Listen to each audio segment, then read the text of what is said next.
But it seems very clear that B&K really messed this draft up and were left in a really awkward spot. There's the Braum they could have banned instead of the Zeri to then trade that out, but, well. Of course. We'll see how this game number 2 will go as we hop out of the Rift right now. See what Beryl can get done here with Deft. Duro has to stand in front of Henna. Yeah. By the way, playing Nautilus into this is going to be insanely rough. I mean, look at what happens. You try to engage, you try to hook at level 1, and Braum just threatens the concussive blow, and you're like, well, I guess I just have to run away now. And already, this lane, as we're expecting, is definitely going to be very nice. We see BDD tossing his first teleport into the mid lane.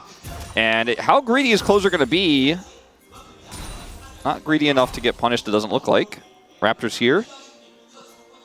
Pyosik just going to follow him, and Raptor is here. Pyosik will take a smattering of damage from these two. Pyosik no smite for the double scuttle. Almost has it back. Raptor doesn't have his yet either. Oh boy. And with the prio on top, it's just like, yeah, Closer is going to push BDD away. Sure, he'll take a nice trade, but it is double scuttle, as you mentioned. And actually, Closer is getting low on health himself. Just stopping those engages, keeping the Renekton at arm's length as Closer. Yeah, he's going to have to flash early. That's a good flash. You know, it feels maybe a little bit safe, but if he gets stunned, he just dies. So Closer does have to flash at the end of the day. Maokai Raptor here will pick up the first grub, but it looks like KT with all the prio in top especially should be able to get the next two. There's just no secrets here for B&K, except maybe this. Yeah, trying to get in on top of Beryl, who's just in the jungle by himself, and now Deft isolated on the bottom side of the map. He's all alone against 3 members on the side of B&K, who immediately want to get this down. The cleanse on the Ignite, and now the flash away. This dive did not go well, especially with Beryl coming on over. Henna also has to flash, and well, not quite the dive they were looking for. You know, changing the turret aggro very quickly is Yeah, Closer, ooh, nice buffer, but just barely getting out of there. As that matchup has now gone over to BDD, so now they have 3 winning lanes. Yeah, Pyosik's not done. Yeah, Closer, no jump, easy as that. Pyosik says, thank you very much. First blood goes to Sejuani. Here per lane. Uh-oh, now we got a combo down on the bottom side. Duro gonna hook away and then gets in front of his AD carry. Pyosik's here. And yeah, I mean, they're just getting them low for the follow-up dive, and that is exactly what is coming in now. The ult straight into Duro as Beryl is in a bit of trouble. Will be traded back as Nautilus, very difficult to dive, and even Deft is going to go down. So a 2 for 2, but denial of CS, and Pyosik is just getting even larger. That extra jungle control on top of it all with the hawk shot. It's going to be 4 plates going over to KT in the bottom lane on top of it all. How about a nice little Demolish proc as well? Maybe Beryl, oh, okay. Well, the dredge line is not going to hit, actually, from Duro, and that means Beryl gets out alive. Feels like pretty lucky, actually, for Beryl. This time the turret's really low, so Pyosik can just bide his time here and push them away. Yeah, they are going to ward it, so at least they do see him. Duro, nice buffer on that one, but here comes BDD, and Duro is not long for this world. Pyosik can just solo the both of them. Doesn't need much help at all, and that's going to be another kill onto Pyosik, who was already very large. With the Hextech Soul, is just insane with the Ashe and the Azir and the whole comp. Clear is in a bit of a rough spot here as he's going to get stunned to the turret, and Beryl is ganking him. Now we do have Maokai coming on up, but Cassante doing Cassante things. Will it happen? As Beryl doesn't want it to happen, but you can't deny Cassante. He's got 4,800 HP.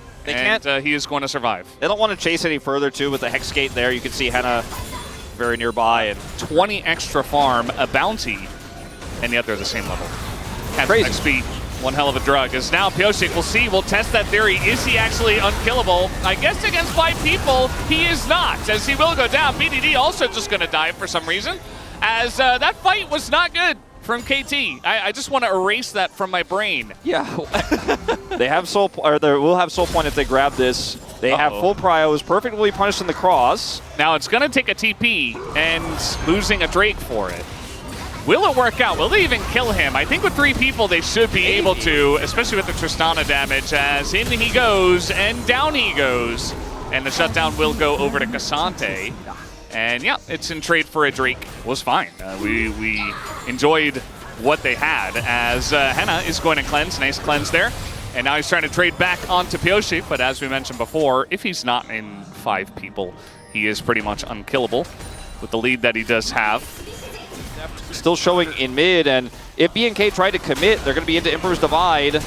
Yeah, you don't really want to engage onto Barrel as they're using a lot into the Braum. And down will go Henna. No cleanse. No way to get out of that one, but the Braum does go down, and now the front line is only perfect, but huge staying power for him. And Pyosik actually still in the front line as Clear, trying to assassinate BDD. Might just be able to, but no, he goes down. And this should be the fight over to the side of KT. Rolster just barely getting across the line, and that should be Baron for them. A little bit concerning the way that all played out for KT. A little bit closer than I think it needed to be, but they will get it done in the end, and it's depth. Once again, it just cleans up house. The Maokai, as we mentioned in the draft, should be having a lot of value into this comp, and it did. It absolutely did. It's just, you know, you've got to engage into the Braum, and then you've got Sejuani and Renekton beyond the Braum to frontline for the team. As now we have a massive angle here for Perfect. He's just going to run straight on in. He's got Pyosik nearby. Perfect does take a bunch of damage as KT are trying to force through a choke once again. Thought they would have learned from the last time, but really trying to stake their claim on this Hextech ult. This time BDD has his ult back up again. We'll see what he wants to get done with it. See if he is zoned away again, as Raptor does have that Nature's Grasp. Slows are coming in once again, and now Duro's in a lot of trouble. That Braum ultimate is huge value. The Maokai, Nature's Grasp is going to keep them all at bay, but the chase will not be denied from the side of KT. And here comes BDD, takes the weirdest angle, but it does not matter. Only gets Clear, but once you take the Cassante down, the rest of the comp will fall like a bunch of dominoes, as Duro is going to throw this into Barrel. But that's not the Ash, and in goes Depth, and he will take everybody down, and that will be the end of this fight. Depth has had enough. He's ready to go home. And yeah, BDD gets his revenge on Clear as well. On that one, the Emperor's Divide only gets the Cassante, the one that pulled him away last time, but this should be KT with this Baron buff for another minute, closing this one out. Not a clean ace, but nearly there. KT dominate with the better draft, tons of map control, few whoopsies, a few, you know, tripping over shoelaces in the mid game, but it's okay in the end when you're this far ahead.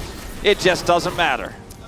Just doesn't matter. They're grouping up for another team picture as Pyosik gonna throw up the thumbs up and the okay. KT Rolster. Oh, I love to see the happiness there at the end. Look at the damage share for KT as well.